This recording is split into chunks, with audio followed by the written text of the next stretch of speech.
कहानी के शुरू होते ही हमें कुछ डाकुओं को दिखाया जाता है जो पुलिस से बचने के लिए एक सुनसान रास्ते के ऊपर चल पड़ते हैं। उनका एक साथी बहुत ज्यादा जख्मी है, जख्मों से खून बहुत बह चुका है, उसकी हालत बहुत खराब है। ये लोग उसे हॉस्पिटल ले जाना चाहते थे, लेकिन इस रास्ते पे दूर दूर तक उन्हें कोई हॉस्पिटल नजर नहीं आता। अचानक इनकी चलती कार से कोई चीज टकराकर इनकी कार का टायर ब्रस्ट हो जाता है और ये लोग आगे जाने के काबिल भी नहीं रहते। इन्हें जल्द से जल्द अपने साथी को फर्स्ट एड देनी थी और इसी सारी टेंशन में उन्हें दूर वहीं पर एक घर में से धुआं निकलता दिखाई देता है। वो लोग अपने साथी को एक बोट में डालते हुए उस घर के करीब पहुंचते हैं तो वहां जाकर पता चला है कि ये एक बहुत बड़ा किला था, जिस किले के बाहरी दीवारों पे हिरणों के सींग लगे थे। ये लोग किले के बड़े बड़े दरवाजों को खोलते हैं तो सबसे पहले इनका सामना इस किले में बनी बहुत सी कब्रों से होता है। इसी किले में बहुत से घर भी थे। ये लोग अब उस घर में चले जाते हैं जिसमें से पहले इन्होंने धुआं निकलता देखा था। इस घर में भी कोई इंसान नहीं था। पॉइंट नामी बंदा इस घर को चेक करने के लिए जाता है, जहाँ नीचे उसे एक किचन और एक छोटा कमरा मिलता है जिसमें बहुत से लोगों के स्केचेस बने थे। इससे पहले कि वो कुछ सोचते कि यहाँ क्या होता है, उनका साथी ऊपर दर्द से चिल्लाने लग जाता है। ये लोग ऊपर आते हैं तो देखते हैं कि इनके साथी के पास पहले से ही एक लड़की है। इस लड़की का नाम था चेल्सी, जो पॉइंट के इस साथी को चेक ही कर रही थी, पर पॉइंट उसे कहते हैं पीछे हट जाओ। ये लड़की डर के मारे उनके ऊपर गन दान देती है, जिसके जवाब में पॉइंट के सभी साथी उसके ऊपर गन तान कर उससे उसकी गन ले लेते हैं। इस टाइम पर चेल्सी की बहन भी यहाँ जाती है। पॉइंट इन दोनों से कहता है कि प्लीज हमारी मदद करो, पर ये लोग ज्यादा कुछ नहीं कर सकती क्योंकि ये तीनों ही बहनें आज तक इस किले से बाहर निकली नहीं। ये जैसे कोई सदियों पुरानी जिंदगी गुजार रही है, जहाँ ये लोग बिजली, टेक्नोलॉजी और मोबाइल फोन से कई दूर हैं। ये तीनों बस इनके लिए इतना ही कर सकती थी कि उन्होंने अपने घर में इन्हें रहने की इजाजत दे दी थी। पॉइंट और उसका भाई अपने बीमार साथी को एक दूसरे घर में लेकर आते हैं, जहाँ कमरे में उन्हें एक और जख्मी इंसान लेटा नजर आता है। चेल्सी अब पुराने तरीकों से इस लड़के का इलाज करना शुरू करती है। इस आदमी का जख्म इतना गहरा था कि किसी चीज ने जिस्म के आर पार होकर जिस्म में सुराख कर दिया था। चेल्सी के पूछने पर पॉइंट बताता है कि वो लोग पुलिस से बचकर भाग रहे थे, जिस दौरान उसका साथी दरख्त की टहनियों से टकरा गया। बातों ही बातों में चेल्सी पॉइंट को ये बताती है कि वो आज तक इस किला से बाहर नहीं गई। वो चाहती है कि बाहर जाकर वो इस पूरी दुनिया को देखे, समुंदर को, रेत को, हर चीज को। जिसके बाद अब चेल्सी पॉइंट से कहती है कि तुम जाकर खाना खा लो, मुझे बस अब इस आदमी की बॉडी पर टांके लगानी है। पॉइंट यहाँ से चला जाता है और हम देखते हैं कि चेल्सी उसके जख्मों को सीने के साथ उसके होंठों को भी सी चुकी थी। सीन कट होकर दिखाया जाता है कि चेल्सी की दूसरी बहन पॉइंट के एक साथी को लेकर स्टोर रूम तक आई थी, जहां से उन्हें पॉइंट के साथियों के लिए कुछ बिस्तर लेने थे। लेकिन यहाँ आकर ये लड़की इस आदमी को एक बिस्तर पे लेट जाने को कहती है। वो असल में बिस्तर नहीं था, एक ट्रैप था, जिसपे लेटते ही वो आदमी एक गड्ढे में गिर चुका था। कि लड़की होशियारी दिखाते हुए ऊपर से इसका ढक्कन बंद करके यहाँ से चली जाती है। पॉइंट का एक साथी तो जख्मी था, दूसरे साथी को चेल्सी की बहन यहाँ बंद कर चुकी थी। अब दिखाया जाता है कि पॉइंट और उसके भाई ही खाने के टेबल पे थे, जहाँ चेल्सी की तीसरी बहन से पॉइंट का भाई काफी बातें करने की कोशिश करता है, लेकिन वो लड़की कोई जवाब नहीं देती। और तभी चेल्सी यहाँ आकर बताती है कि मेरी बहन बोल नहीं सकती। इन लोगों को जो मीट सर्व किया गया था वो काफी अजीब था। पॉइंट इनसे पूछता है कि आखिर ये किस जानवर का मीट है, लेकिन इसका भी ये दोनों बहनें कोई जवाब नहीं देती। फिर पॉइंट का भाई उससे कहता है कि मैं अपना खाना लेकर अपने जख्मी साथी के पास जा रहा हूँ। ये सुन गड़बड़ा कर चेल्सी कहती है नहीं, अभी नहीं, अभी तो वो सो रहा है। उसकी ये गड़बड़ाहट पॉइंट को शक में डाल चुकी थी। उनका चौथा साथी भी मिसिंग था। उनका भाई जब अपने जख्मी साथी के पास पहुँचता है तो देखता है कि उस लड़के का मुंह सी दिया गया था। उसके दिल में एक चाकू स्टैब था और साथ ही उसकी गर्दन से बहुत ज्यादा खून भी बह रहा था। इन शॉर्ट वो मर चुका था। पॉइंट भी इन सभी चीजों को देखकर बहुत ज्यादा परेशान हो चुका था। अचानक ही पॉइंट को किसी क्रिएचर की गुर्राने की आवाज आती है। वो जल्दी से अपनी पिस्टल निकाल लेता है, लेकिन उसके सामने अभी तक कोई नहीं आया। यहाँ साथ लेटा वो आदमी जो पहले से ही जख्मी था, पॉइंट देखता है कि उसके पाँव को जंजीरों से बांधा गया है, जिसे वो एक कुल्हाड़ी की मदद से तोड़ते हुए जबरदस्ती इस आदमी को इस कमरे से बाहर ले आता है। हालांकि ये आदमी इस कमरे से बाहर आना भी नहीं चाह रहा। इस आदमी का दूसरा पाँव अभी तक बंधा हुआ था, जिसकी चेन को खींचते हुए क्रिएचर वापस उसे कमरे में ले आया। अचानक कमरे का दरवाजा भी बंद हो गया, जिसके बाद हमें उस आदमी की बहुत सी दर्दनाक चीखें सुनाई दी। यहाँ दिखाया जाता है कि इनका वो साथी जो एक गड्ढे में कैद है, वो लाइटर जलाकर इस गड्ढे के अंदर देखता है तो उसे आसपास इंसानी ढांचे मिलते हैं, जो देखकर उसकी हालत और भी खराब हो जाती है। पॉइंट अब चेल्सी के पास आता है और उससे पूछता है कि बताओ, मैंने जिस नीचे क्रिएचर को सुना है वो क्या है? अगर तुमने मुझे कुछ ना बताया तो मैं तुम्हें ही मार दूंगा। चेल्सी उससे कहती है कि मुझे मारकर तुम्हें कुछ नहीं मिलेगा। यहाँ पॉइंट उसे बताता है कि नीचे दोनों आदमी मारे गए हैं। दूसरे आदमी के मरने की खबर सुनकर तो चेल्सी खुद भी शॉक हो चुकी थी।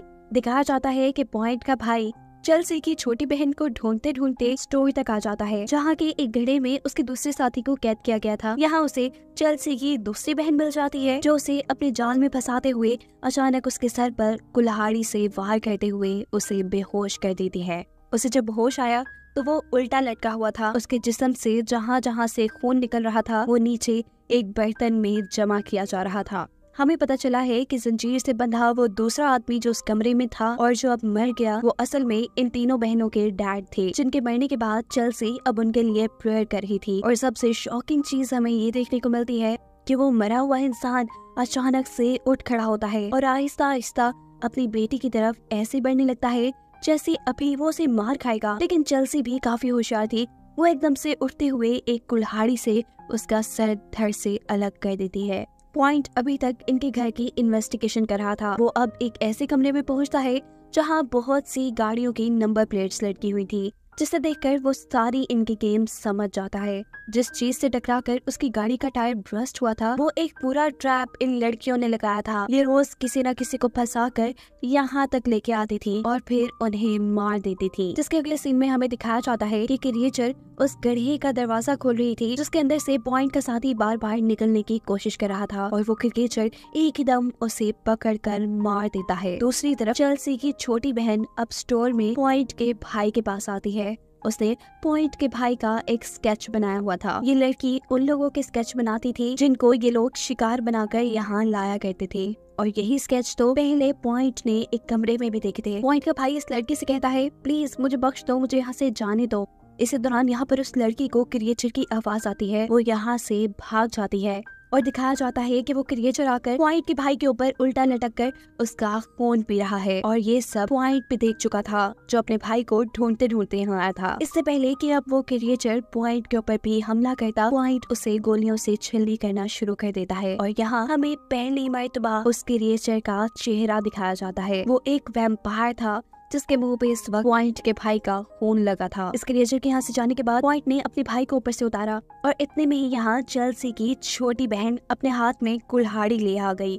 वो पॉइंट के भाई को इस कुल्हाड़ी से काटकर मारना चाहती थी, पर पॉइंट उसे उठाकर यहाँ से दूर फेंकता है और ऐसे में उस लड़की की बॉडी के अंदर एक सरिया स्टैब हो जाता है और वो लड़की वहीं मर जाती है। अब पॉइंट अपने भाई को लेकर चेल्सी के असल घर में आ गया। यहाँ वो नोटिस करता है कि उसके भाई का चेहरा बिल्कुल सफेद हो गया है। पॉइंट अब ये बात तो जान गया था कि यहाँ जो क्रिएचर है वो एक पुराना वैम्पायर है, जिसको हराए बिना वो यहाँ से नहीं निकल सकते। अब क्योंकि पॉइंट असल में डाकू था तो उसके पास असला तो बहुत सारा था। वो अब वैम्पायर को मारने की तैयारी शुरू करता है और अपनी गन्स के अंदर बहुत सारी बुलेट्स को लोड करता है। जब पॉइंट की काम कर रहा था तो यहाँ पर चेल्सी और उसकी दूसरी बहन आ जाती है। वो कुल्हाड़ी से दोबारा पॉइंट के भाई को मारने के लिए आई थी, लेकिन पॉइंट बंदूक दिखाते हुए उन्हें दूर रहने को कहता है। साथ ही पॉइंट उन्हें ये भी बताता है कि तुम्हारी छोटी बहन मारी गई है।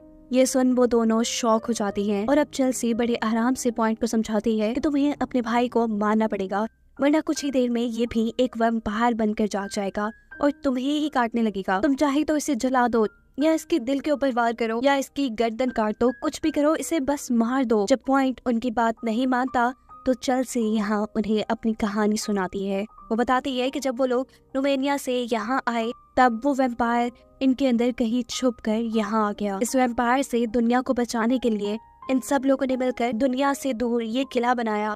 हम उसे वक्त वक्त से खाना देते रहे, इस वजह से उसने दुनिया पर हमला नहीं किया। पर जब सारा खाना खत्म हो गया तो इस वैम्पायर ने हमारे किले के लोगों को ही मारना शुरू कर दिया। बाहर जो कब्रें दिख रही हो ना, वो हमारे किले के लोगों की ही है जिसे इस वैम्पायर ने मारा है। चेल्सी बताती है कि वैम्पायर ने सबको मार डाला, बस हम तीनों बहनें और हमारे फादर बचे थे। जिसके बाद हम अपने आप को और अपने डैड को बचाने के लिए बाहर से लोगों को लाते रहे उस वैम्पायर को देने के लिए, ताकि वो इस किले से बाहर जाकर दुनिया में तबाही ना मचाए। वैम्पायर ने अगर बाहर किसी आदमी को काट लिया तो वो भी वैम्पायर में बदल जाएगा और ऐसे बाहर बहुत तबाही हो सकती है। पॉइंट उसे कहता है कि फिर इसमें ज्यादा सोचने वाली क्या बात है, तुम उस वैम्पायर को मार डालो। जिस पर चेल्सी उसे कहती है कि तुम्हें क्या लगता है इससे पहले किसी ने ट्राई नहीं किया होगा। बहुत से लोगों ने उसे मारने की कोशिश की पर सभी उसका ही शिकार हो गए। इनकी इन्हीं बातों के दौरान पीछे से पॉइंट का भाई अब वैम्पायर बन के जाग जाता है और अपने भाई के ऊपर ये हमला करता है उसे मारने के लिए। जब चेल्सी की बहन पीछे से कुल्हाड़ी लेकर आती है तो ये लड़का चेल्सी की बहन को ही काट लेता है। मौका पाते ही पीछे से पॉइंट अपने ही भाई के दिल में कोई चीज स्टैब करके उसे मार देता है। अगर वो ऐसा ना करता तो यहाँ सभी लोग वैम्पायर बन जाते। यहाँ दिखाया जाता है कि चेल्सी की दूसरी बहन भी मर रही थी, लेकिन वो मरते मरते कहती है कि मैं अभी भी उस वैम्पायर को मारने में तुम्हारा साथ देना चाहती हूँ। वो इन दोनों से कहती है कि उस वैम्पायर के लिए एक ट्रैप बनाओ जिसमें मैं खड़ी हो जाऊंगी। वो जब मुझे मारने आएगा तो तब तुम दोनों उसको मार देना। चेल्सी अपनी बहन को स्टोर के उसी गड्ढे में ले आती है जहाँ आकर वैम्पायर काफी लोगों को मारा करता था। वैम्पायर भी खून की बू सूंघते सूंघते यहाँ आ जाता है। मौका देखते ही पॉइंट और चेल्सी वैम्पायर को इस गड्ढे के अंदर धकेल देते हैं, जिसके बाद ये जल्दी से उसके ऊपर के दरवाजे की कुंडी लगा देते हैं। वैम्पायर को इन सारी चीजों का अंदाजा नहीं होता क्योंकि यहाँ उसे चेल्सी की बहन खाने के तौर पर मिल गई थी। जिस वक्त वो उसका खून पीने में बिजी था, पॉइंट गड्ढे के ऊपर के दरवाजों में सुराख करके अंदर पेट्रोल फेंककर वहाँ आग लगा देता है, जिससे फाइनली अब ये वैम्पायर मर चुका है। वैम्पायर के मरने के बाद चेल्सी के ऊपर से सारी जिम्मेदारी खत्म हो गई थी। वो फाइनली इस किले से बाहर जाकर बाहर की दुनिया देख सकती थी। उसने अपने किले के दरवाजे खोल दिए थे। वो यहाँ से बाहर जाने वाली थी, लेकिन तभी वो देखती है कि पॉइंट के कंधे पर वैम्पायर के काटने के निशान हैं। यानी कुछ ही देर में अब पॉइंट भी एक वैम्पायर बन जाएगा और चेल्सी को अब इसे भी खत्म करना पड़ेगा। और इसी वजह से चेल्सी दोबारा अपने किले के दरवाजे बंद कर देती है और ये कहानी यही खत्म हो जाती है।